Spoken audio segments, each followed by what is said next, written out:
Working life for Sunny Forsyth began as an engineering graduate with the Australian Defence Department. Then a volunteering job in Laos led to a complete change in direction. For me, it almost felt like I had a second chance, because I had these skills, project management, engineering, that sort of thing.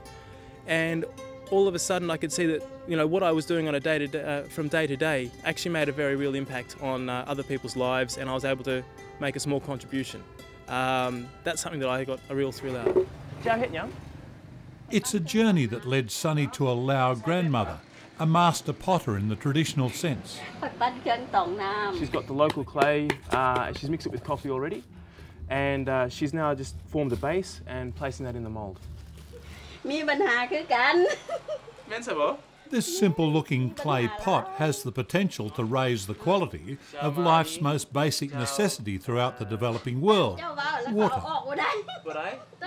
I shared a laboratory with a professor of ceramics who actually researched this clay pot water filter, and it seemed to me that his very simple, appropriate technology might be able to offer some kind of help to the people here who were, you know, in lack of clean water. The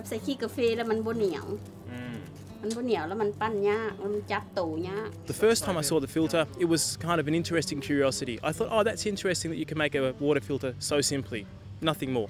The second time I saw it, I was actually becoming aware of the nature of the clean drinking water problem in the world, and that there are 1 billion people who lack access to clean drinking water. And I saw that that was such a large problem, and that it would take simple, universal solutions.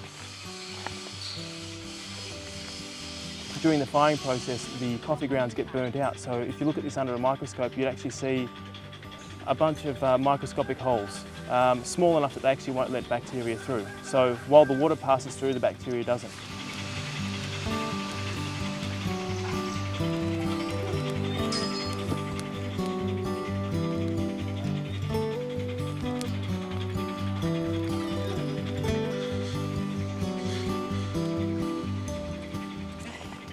So that one on the corner there, that's a good one. The reason why we're doing it this way is that it allows us to do it in Laos, in a village. So where they've got the problem with clean water, we can actually produce a water filter in that village, rather than it being produced outside by someone else. That makes it appropriate, that makes it relevant to the local community, and it means that they have some ownership. Do you not? Now she's pretty much the master at this technique here in Laos. This space is in the process of becoming our training area, and we'll be getting people from the rural areas to come and learn with her for a couple of months. So we'll be employing her as our master trainer. There'll be a chimney here where the exhaust gases will go.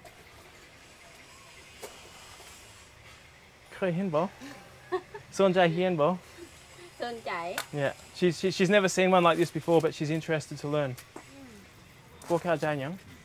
She's not sure how it works, she's a little curious, perhaps sceptical.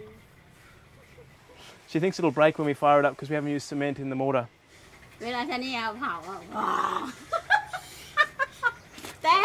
think you understand that.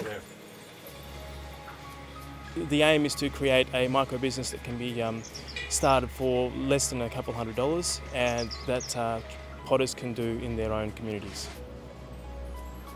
We started out with seed funding of $2,000 from Canberra Rotary, and that saw us through for the first 12 months of the project. And now we're starting to expand the project out into villages and building kilns and involving more people. We're getting more fundraising in, and we're looking at maybe $5,000 a year.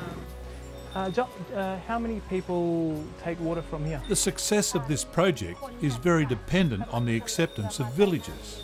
You've got to boil it first. Yes. In this village, only 20 kilometres from the capital Vientiane and the Mekong River, drinking water is purchased in bottles. It's an impossible luxury in more remote areas.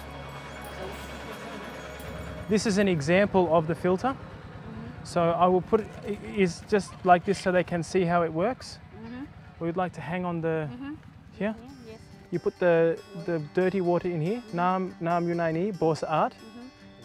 When it drips through, sa'at lao. Do you know liver flukes? The worms in the liver, It will take the eggs from the worms out of the water, also for the lung flukes. What about the mosquito egg? The demonstration attracts attention. What I want to say now is, actually, this is not exactly how we do it. I have this set like this with the string and like this so we can see how it works. But actually, when we use use a bucket underneath and a bucket on top, and the filter in the bottom of the bucket and a lid on top. So malaria mosquitoes cannot get in. I want to make quite clear that we're not here to force something upon them. It's not a crusade by any means, and so it's just important for me to discern that there is genuine interest there. So far I think they're quite interested and will be coming back.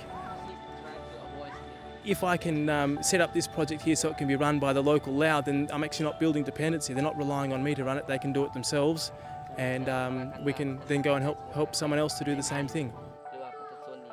This work resonates with me. I feel that if all goes well, one day I might be able to make a difference, and I find that incredibly motivating.